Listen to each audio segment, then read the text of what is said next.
in a world. Have you ever wondered who Batman's top villains are? Told to you by random strangers with a YouTube channel.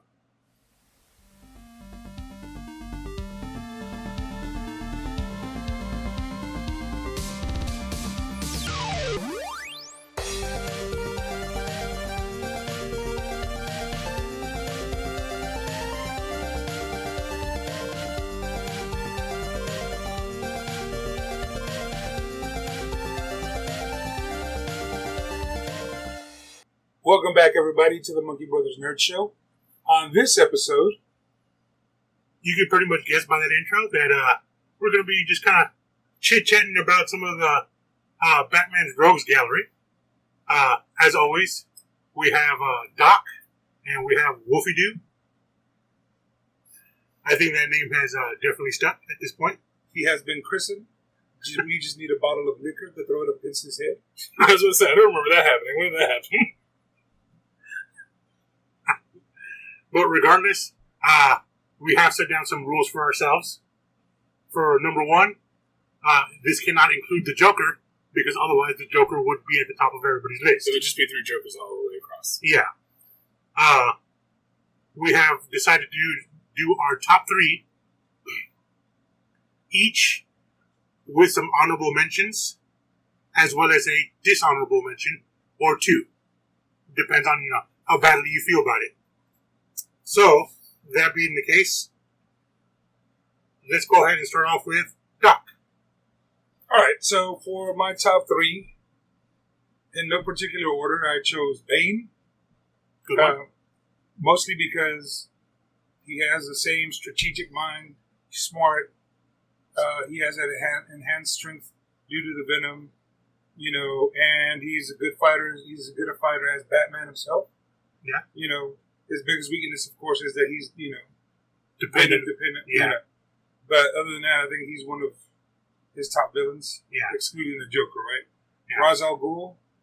I also like, again, smart and not necessarily the greatest fighter in the world, but he has the same amount of resources gained over a long period of time. And you can't ignore the Lazarus Pit. Can't ignore it. I have to agree with you on that one. So we're going to overlap on that. Especially resource-wise.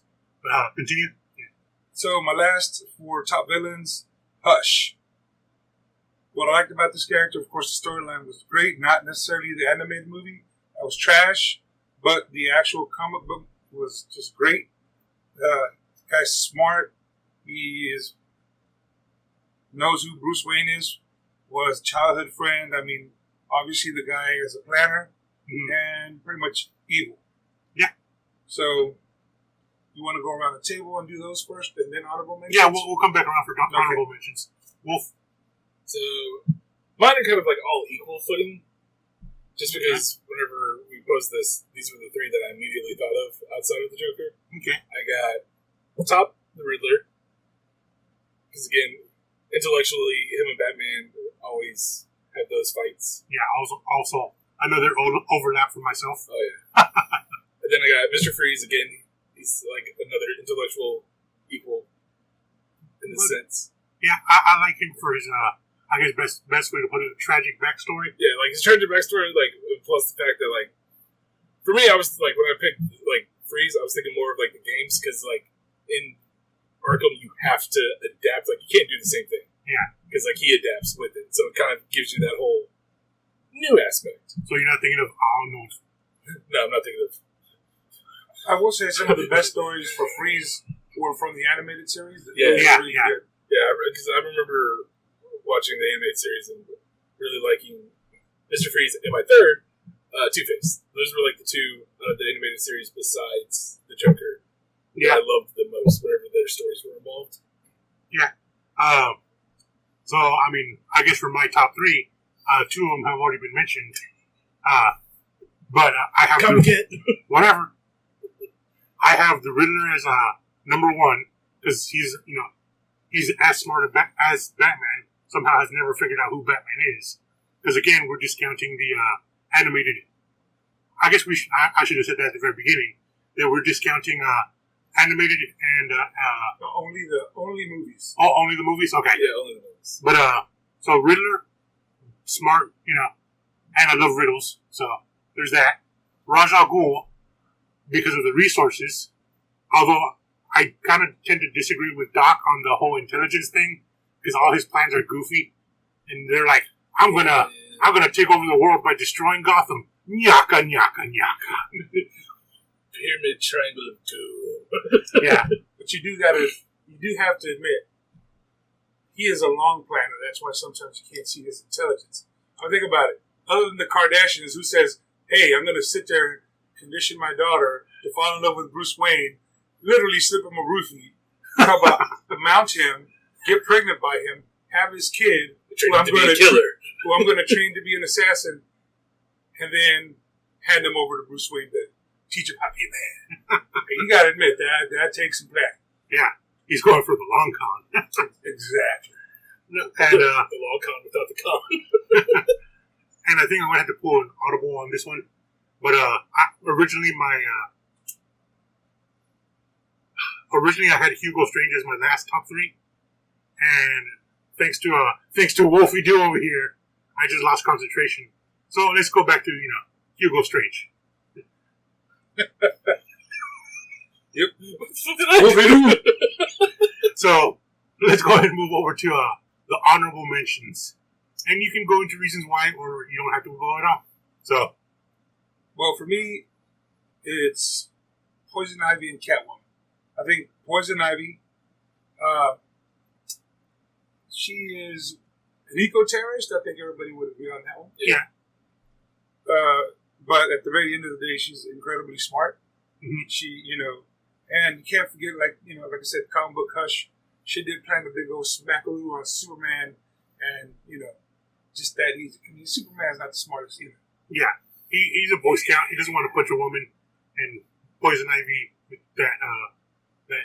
I forgot what her power is, but the seductive kiss. That lipstick that she used to smack him in the face and say, "Oh yeah, you will do what I say." And he's like, "Yep, I will." Don't need the lipstick for that or me, but I mean, hey, whatever. The cheeks. So, and again, Catwoman. I mean, realistically, I'm kind of torn about that, but that's like the one villain that's like eluded Batman. I will say it like that. I mean, eluded. This. I mean, realistically, the sheets. They've gone back and forth with flirting, and they've eluded, or he's like, "Oh no, I'm foiled again by Catwoman. I wasn't able to catch her this time. She has escaped my handcuffs of kinkiness." I mean, yes. She escaped the bad dick. So, but I do like Catwoman as a character. So yeah, I do too. Yeah, she's great. So, Wolf, we'll kick it over here. So, my 2 honorable mentions are Deadshot and the Penguin. So, because Penguin's in there because, again, like when you think of Batman outside of Joker, Penguin, Catwoman, Poison Ivy, like those top 3, like you always think of them. And then Deadshot just with the simple fact of how deadly he is on his aim always makes things interesting. Yeah. For me, I have to go with Clayface and Asriel, mostly because Clayface. I was talking to Doc about this a while back, but I'm always a sucker for a good redemption story. Yeah. And lately, Clayface has been more into the good guy. I'm not gonna say he's in the bad family, but he's been part of more of a. I don't know if they still have that in comic book as a comic book, but it was like I think it was like Red Hood and the Outlaws, which included like Bizarro and Clayface, and I forgot who the other one was, but yeah, and Asriel because basically after Nightfall, the Nightfall series where Bane broke Batman's back, he's the one that took over the cowl, and he was like the I guess the black sheep of the Bat family. He was like gonna sharpen up some tin cans and gonna shuriken this shit right into some people's heads. He had a little machine gun and a wristlet, It's like, whoa, hold on. Even villains were like, hold on, I give up, it's a little bit much. Yeah, he's like, too late. Too late. I'm not as smart as Batman. But guess what? I'm not above killing. So yeah, those are my honorable mentions. So I don't know. I don't think we have any overlap on the. No. I think the dishonorable ones. I think for me, Killer Croc is. I'm not saying he's at a, but he's not what you think. Oh, all time greatest villain. Yeah. He's the walking crocodile, pretty much. Yeah. He's brute strength with nothing much to attach to. Yeah, he's muscle. Yeah. And then Man Bat. Yeah. My bat. As I have it written. I'm like, that'd be a better character. I'd be like, yeah, doesn't scream like, any like leading DC movie main bad guy. I could see him being as a supporting villain, but definitely not a main villain. Yeah. It's like, it's like, what was that joke like the merman? Like, what if his top was more like, oh yeah. It's like, okay. Wolf. My dishonorables, I got Scarecrow, just because, in the grand scheme of things, I've never really liked this character, like, up until now. Like, recently, all the changes and things that they've done, like, he's become more, I guess, of a villain, you would say. Mm-hmm. But before, it was just kind of like, it felt like he was a prankster, almost. Yeah. Because it was like, ooh. Yeah. I'll go. I have Killer Croc as one of my dishonorable mentions. Did you have another one, by the way? Yeah, I'm actually going to call it audible because I thought about it more after, like, Killer Croc. I was like, Solomon Grundy. Like, he's a zombie. Yeah. Again, he's literally just brute strength. Like he's brute strength. You can't kill him. But is he Batman's Rogue Gallery? Or is he just he's one of like the auxiliary ones that like gets brought in, pulled out. So like I think he's almost interchangeable like with Killer Croc. Like if you can't like pull, like they just swap him. Yeah.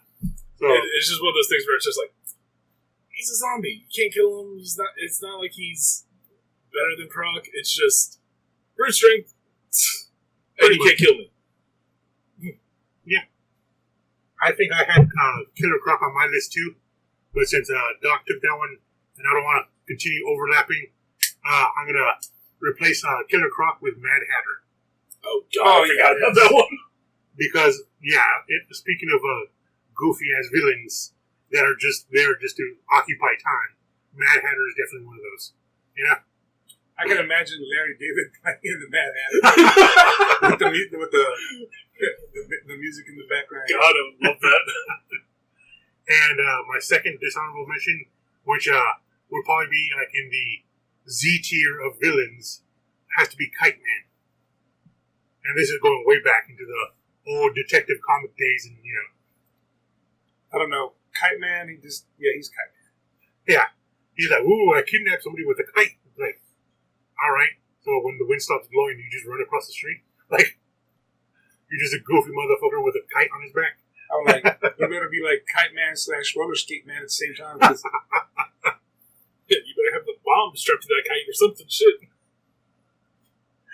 But yeah, we could talk a little bit more a bit more expensive about this in the Chango Libre later. But anyway, I think we definitely will, because we're definitely missing a lot of the lower tier villains that are actually pretty funny to talk about. Fucking Crazy Quilt. Crazy Cool, Polka Dot Man. But that'll be it for this episode. So as always, don't forget to like, comment, subscribe, and hit that notification bell.